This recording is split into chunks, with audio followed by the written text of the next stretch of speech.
जय सीताराम।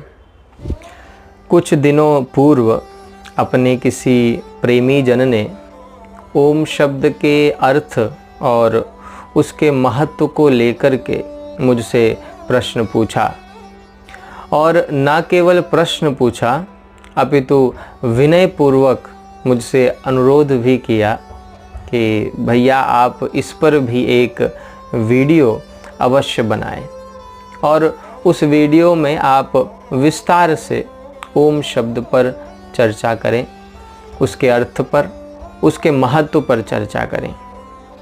अतः आज यहाँ इस वीडियो में हम ईश्वर का जो वाचक शब्द है, ईश्वर का जो बोध कराने वाला ओम शब्द है, उस पर विस्तार से चर्चा करेंगे।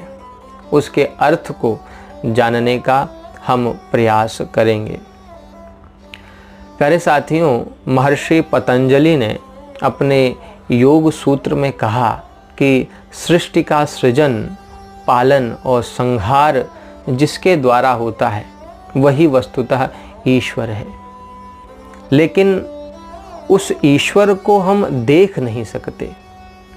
अब प्रश्न उठता है कि जिसको हम देख नहीं सकते उसको हम जानेंगे कैसे? तो महर्षि पतंजलि ने कहा कि तस्य वाचकः प्रणवः, यानी कि भले ही हम उसे देख नहीं सकते, परंतु यदि हम उसके नाम का आश्रय लें तो हम उसे देख भी पाएंगे और उसे जान भी पाएंगे।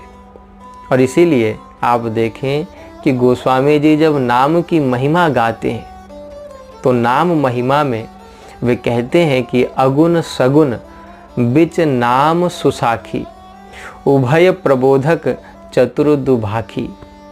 यानी कि ब्रह्म का जो निर्गुण और सगुण स्वरूप है, ब्रह्म के दो स्वरूप हैं, आप सभी जानते हैं।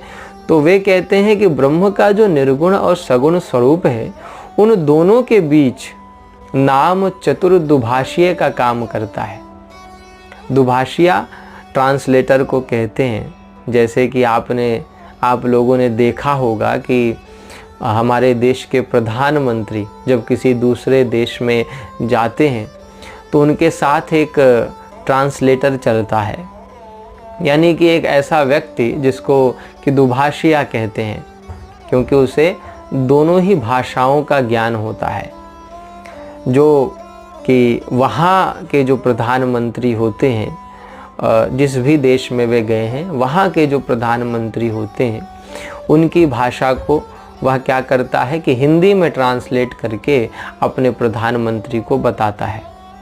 तो कुछ इसी प्रकार से ईश्वर का नाम भी काम करता है। वह भी जो उसका निर्गुण और सगुण स्वरूप है उसका बोध हमको और आपको करा देता है। अतः ईश्वर का बोध कराने वाला जो शब्द है उसे ही हम ओम कहते हैं। इसी को प्रणव भी कहते हैं। प्रणव अर्थात वह शब्द जिसके द्वारा उत्कृष्ट रूप से ईश्वर की स्तुति की जाती है। अब आप देखें कि ये जो ओम शब्द है ये वस्तुतः अकार, उकार और मकार, इन तीन अक्षरों से मिलकर बना हुआ है।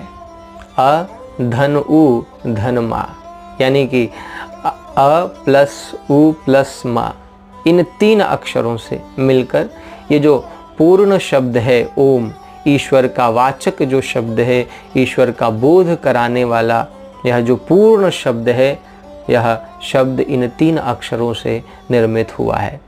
और इसीलिए इसके संबंध में सर्वप्रथम महर्षि मनु कहते हैं, उनका वचन मिलता है। वे कहते हैं कि एकाक्षरम परम ब्रह्म, यानी कि ओम ही वस्तुतः परब्रह्म है।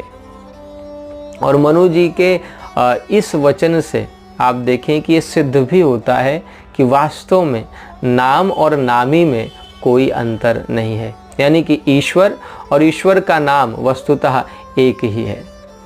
और गोस्वामी जी की बात करें तो जो है वे मनु जी से भी एक कदम आगे बढ़कर के कहते हैं कि भैया हमारे मत में तो राम जी से बड़ा राम जी का नाम है।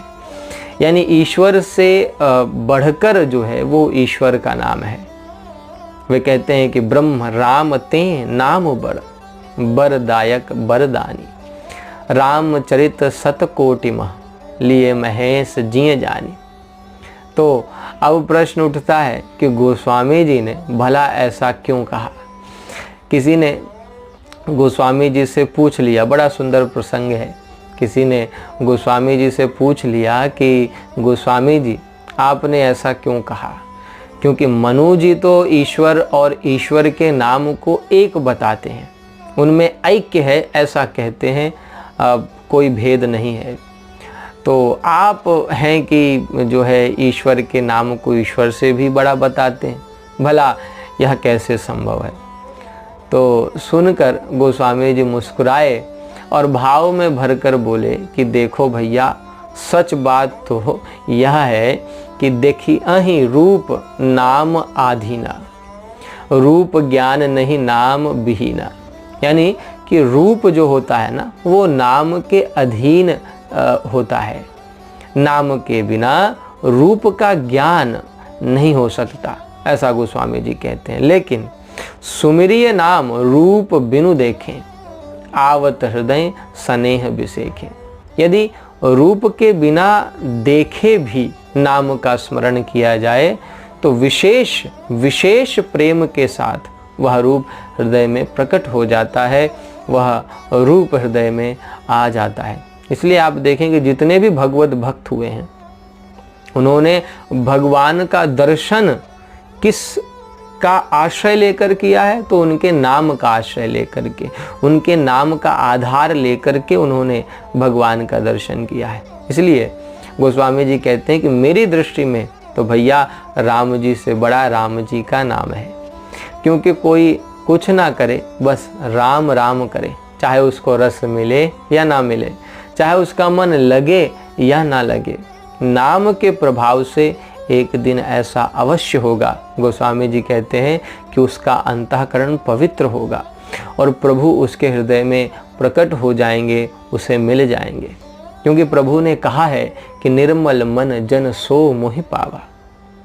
तो इस तरह आप देखें कि ओम यह शब्द ईश्वर का वाचक शब्द है, उसका बोध कराने वाला उसका नाम है। इसलिए न केवल भारत में अपितु विश्व की जो अन्य भाषाएं और संस्कृतियां हैं उनमें भी भिन्न भिन्न रूपों में ओम शब्द और ध्वनि जो ओम की है वो आपको दिखाई पड़ेगी। जैसे अगर हम ग्रीक भाषा की बात करें तो उसमें आपको ओमेगा शब्द है ओम शब्द के लिए, ओम ध्वनि के लिए। और अगर फारसी और अरबी आदि में बात करें तो इनमें आमीन शब्द है जो कि ओंकार के पर्यायवाची शब्द के रूप में ही हमको देखने को मिलता है। ऐसे ही हिब्रू और क्रिश्चियनों की प्रार्थना में आपको एमेन आदि शब्द देखने को मिलेगा जो कि ओंकार का ही वस्तुतः पर्याय है।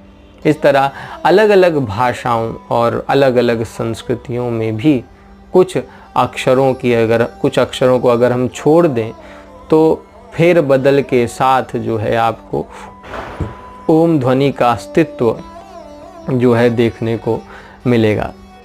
क्योंकि यह वस्तुतः ओम जो ध्वनि है या ओम जो शब्द है ये सनातन ईश्वर का सनातन नाम है जिसमें ब्रह्मांड का सारा ज्ञान समाहित है, छिपा हुआ है। तो प्यारे साथियों, यह था ओम शब्द का अर्थ और उसका स्वरूप।